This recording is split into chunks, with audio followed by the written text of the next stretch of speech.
You fight your way, we fight our way. You fight your way, we fight our way. सडकमा लड्ने, सदनमा लड्ने, आउँदो निर्वाचनमा लड्ने, चारैतिरबाट घेरा हाल्ने। सदनमा लड्ने, सडकमा लड्ने, आउने निर्वाचनबाट लड्ने, चारैतिरबाट घेरा हाल्ने। उनीहरूले जस्तै गरियो भने चाहिँ एकै दिनमा उल्ट्याउन सकिने रहेछ नि त हामी पनि। एकै दिनमा उल्ट्याउन सकिँदो रहेछ भन्ने त उनीहरूले सिकाएका छन् नि हामीलाई। तर हामी त्यसो गर्न चाहदैनौँ। तर हामी उनीहरू जसरी लड्छन् हामी त्यसरी लड्दैनौँ। साथीहरू, तपाईहरुलाई यो हिजोको प्रचण्डको अभिव्यक्ति कस्तो लाग्यो? हुन त भनिन्छ नि, अति गरेपछि खती हुन्छ। हिजो कांग्रेस एमालेले नयाँ भनौदाहरूलाई, यिनी रासपा भनौदाहरूलाई भित्तामा पुर्याइरहँदा पनि नयाँ आउनुपर्छ, नयाँले नेतृत्व लिनुपर्छ, नयाँहरू भनेको त गणतन्त्रको फुलहरू हुन्, बालेन रविको यो लोकप्रियता सधैँभरि रहिरहोस्, यिनीहरूले नेतृत्व सम्हालेको म हेर्न चाहन्छु भनेर नयाँलाई साथ सपोर्ट हौसला र माया दिने नेता कोही थिए भने त्यो प्रचण्ड मात्रै थिए। तर तिनै प्रचण्ड आज किन यो सरकारमाथि एकाएक आक्रोशित बने त भन्दाखेरि गरिबलाई चुस्ने, धनीलाई पोस्ने, नागरिकहरूको 1 किलो आलु खोज्ने, जथाभावी कर बढाएर जनतालाई मारमा पार्ने,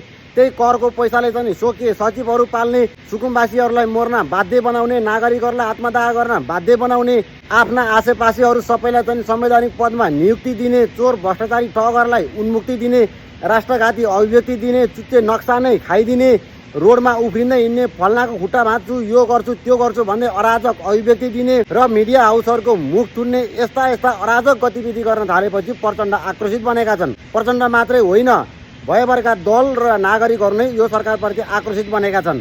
अब के होला त? साँच्चै नै यो सरकारलाई चारैपट्टिबाट घेर्ने बेला भएकै हो त? मलाई लाग्छ होइन होला। यो खरानीलाई बढार्नको लागि कुचो लगाइराख्नु पर्दैन होला, हावा आउँछ उनीहरूलाई जान्छ।